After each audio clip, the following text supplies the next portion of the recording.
Food prices are rising at the fastest rate in more than 40 years. That, according to Labor Department data. Those high prices have restaurants feeling the pinch and leaving some with no choice but to pass that cost on to the customer. So how's it working out? CNBC's Kate Rogers in San Francisco, Perry Russom in Chicago, and Shomari Stone in Washington checked in to see how their local restaurants are holding up.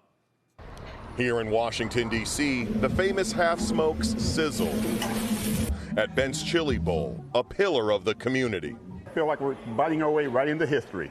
But now owner Virginia Ali and her son Nizam say times are tough.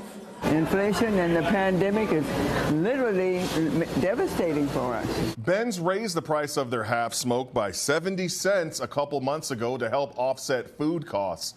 Virginia Ali tells me it wasn't an easy decision.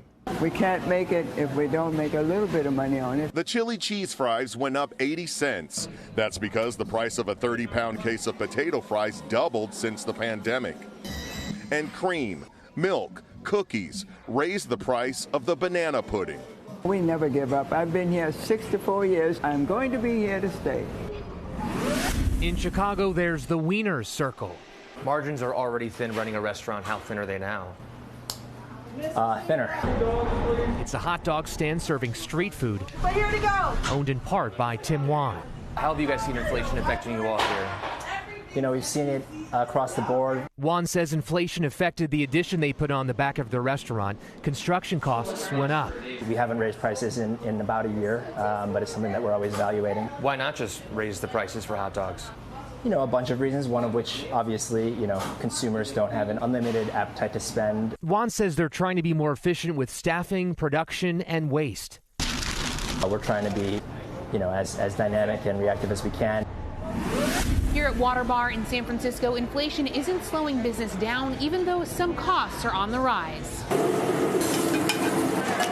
Lunch and dinner business has actually increased as the city has reopened, but some parts of the operation are still lagging due to the pandemic. Big corporate functions have not really come back around from where they were pre-pandemic. And then the after-work crowd is still not a factor yet because people are just not working in the offices anymore. We're doing the Fanny Bay oysters from British Columbia. Now owner Pete Sitnick is making some tough decisions on where and how to raise prices. One of our things that we're very well known for is the dollar oyster, which this year we had to revise to be the $1.50 oyster.